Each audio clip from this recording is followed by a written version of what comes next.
పోషకాలతో నిండి ఉన్న ఆరోగ్యానికి ఎంతో మేలు చేసిన ఒక లడ్డు రెసిపీని మీతో షేర్ చేయబోతున్నానండి. మీరు చూస్తున్నది స్వాతి సుగ్గుస్ రెసిపీస్. ఈరోజు నేను చూపించబోయే రెసిపీ వచ్చేసి గోంద్ డ్రై ఫ్రూట్స్ లడ్డూని మీతో షేర్ చేయబోతున్నాను.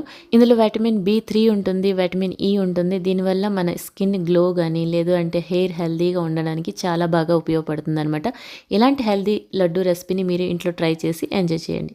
మరి ఇది ఎలా తయారు చేసుకోవాలో చూసేద్దాం పదండి. పర్ఫెక్ట్గా కుదరాలంటే వీడియోని లాస్ట్ వరకు స్కిప్ చేయకుండా చూడండి. ముందుగా ఒక బౌల్ తీసుకొని 2 కప్పుల వరకు ఇందులో నేను గోధుమ పిండి తీసుకున్నాను. 4-5 స్పూన్ల వరకు ఇందులో నేతిని వేసుకోవాలి. కరగబెట్టిన నెయ్యి వేసుకోవాలి. వేడిగా ఉన్న అవసరం లేదు, కరగబెట్టిన నెయ్యి వేసుకుంటే సరిపోతుంది.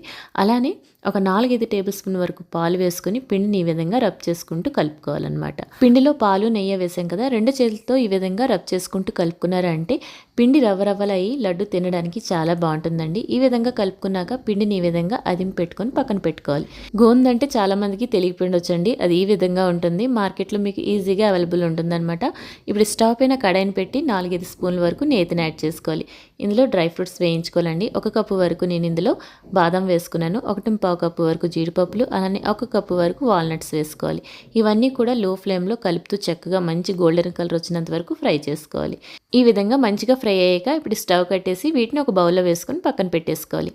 ఇప్పుడు అదే కడాయిలో 4-5 స్పూన్ల వరకు నేతిని యాడ్ చేసుకోవాలి. ఇందులో ఇప్పుడు గోందుని ఫ్రై చేసుకోవాలండి. అంతా ఒకేసారి కాకుండా కొద్ది కొద్దిగా వేసుకుంటూ ఫ్రై చేసుకోవాలి. కొద్దిగా గోందుని వేసుకొని కలుపుతూ లో ఫ్లేమ్లో చక్కగా ఫ్రై చేసుకుంటే ఈ విధంగా అవుతాయి అనమాట, కాస్త పొంగుతాయి అనమాట. ఇలా లో ఫ్లేమ్లో ఫ్రై చేసుకోవడం వల్ల మధ్యలో గట్టిగా లేకుండా అంతా కూడా ఈవెన్గా ఫ్రై అవుతుంది. ఇప్పుడు వీటిని తీసేసి వేరొక బౌల్లో వేసుకోవాలి. ఇదే విధంగా కడాయిలో కొద్ది కొద్దిగా నెయ్యి వేసుకుంటూ గోందు అంతటి కూడా కొద్ది కొద్దిగా వేసుకొని చక్కగా ఫ్రై చేసుకొని ఒక బౌల్లో వేసుకొని చల్లారిన వరకు పక్కన పెట్టుకోవాలి. ఈ విధంగా తో మ్యాష్ చేస్తే చక్కగా మ్యాష్ అవ్వాలి, పొడి పొడిగా అయిపోవాలన్నమాట. అప్పటి వరకు అయితే మనం గోందుని ఫ్రై చేసుకోవాలి. అదే కడాయిలో మనం నేతిని యాడ్ చేయకుండా ఫుల్ మకానాన్ని డ్రై రోస్ట్ చేసుకోవాలి. ఇవన్నీ చక్కగా ఫ్రై అయ్యాక ఒక బౌల్లో తీసుకొని పక్కన పెట్టుకోవాలి. ముందుగా పిండిలో నేతిని పాలని కలిపి పెట్టుకున్నాం కదా, అది ఈ విధంగా మనం జల్లిడి పట్టుకుంటే చక్కగా రవ్వ రవ్వలా వస్తుందన్నమాట.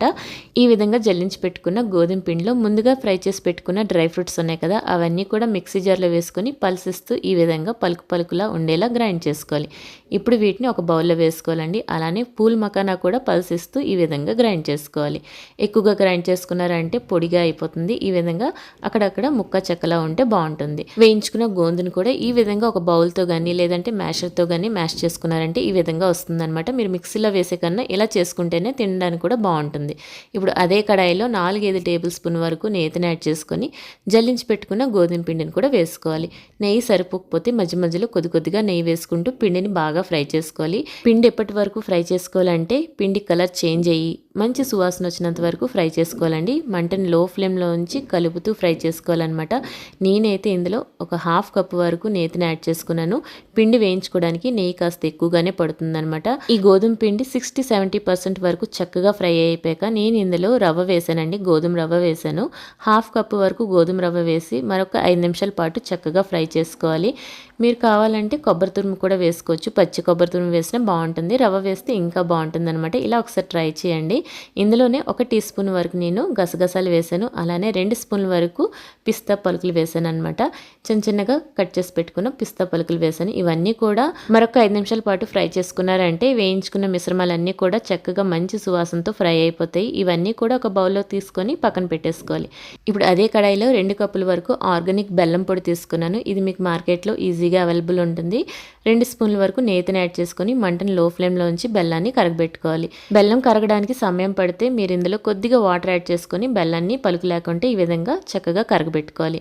ముందుగా ఫ్రై చేసి పెట్టుకున్న గోధుమ పిండిలో మనం క్రష్ చేసి పెట్టుకున్న గోందు వేసుకోవాలి. అలానే గ్రైండ్ చేసి పెట్టుకున్న డ్రై ఫ్రూట్స్, అలానే పూల్ మకానా కూడా వేసుకొని ఇవన్నీ మిక్స్ అయ్యేటట్టు చక్కగా కలుపుకోవాలి.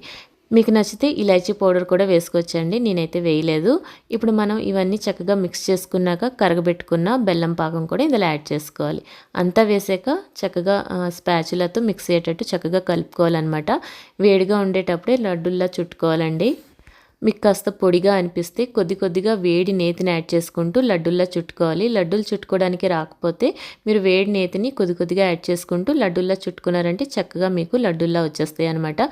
అప్పటికి మీకు లడ్డూలు చుట్టుకోవడానికి రాకపోతే ఇందులో నేతిని యాడ్ చేసి స్టవ్ పైన కడాయిని పెట్టి ఈ మిశ్రమాన్ని యాడ్ చేసి 2-3 నిమిషాల పాటు వేడి చేసుకున్నారంటే ఈ విధంగా ముద్దగా అవుతుంది. అప్పుడు మీకు లడ్డూలు చుట్టుకోవడానికి వీలుగా అవుతుంది. ఈ విధంగా లడ్డూలన్నీ చుట్టుకొని ఒక ఎయిర్ టైట్ బాక్స్లో మీరు స్టోర్ చేసుకున్నారంటే 15-20 డేస్ వరకు స్టోర్ ఉంటాయి, పాడేమీ కావన్నమాట. అలానే హాస్టల్కి వెళ్ళే పిల్లలకు కూడా మీరు హ్యాపీగా ఇవ్వచ్చు. ఇందులో వేసుకున్న ఇంగ్రీడియంట్స్ అన్నీ కూడా హెల్త్కి మేలు చేసినవేనండి. గోధుమ పిండి, రవ్వ, డ్రై ఫ్రూట్స్, పూల్ మకానా, గోంది ఇవన్నీ కూడా హెల్త్కి చాలా మేలు చేస్తాయి. గోంది లడ్డు కూడా వింటర్లో తీసుకోవడం వల్ల హెల్త్కి చాలా మేలు చేస్తుందని విన్నాను. మీరు కూడా ఇంట్లో ట్రై చేసి మీ ఫీడ్బ్యాక్ని కామెంట్ ద్వారా నాతో షేర్ చేయడం మర్చిపోకండి. సంక్రాంతి స్పెషల్ పిండి వంటలు మీతోటి ఇంతకుముందు ఇప్పుడు చాలానే షేర్ చేశానండి. మన ఛానల్కి వెళ్ళి విజిట్ చేయండి. మీకు నచ్చితే లైక్ చేసి షేర్ చేయడం మర్చిపోకండి. మరొక రెసిపీతో మళ్ళీ కలుద్దాం. Thank you for watching.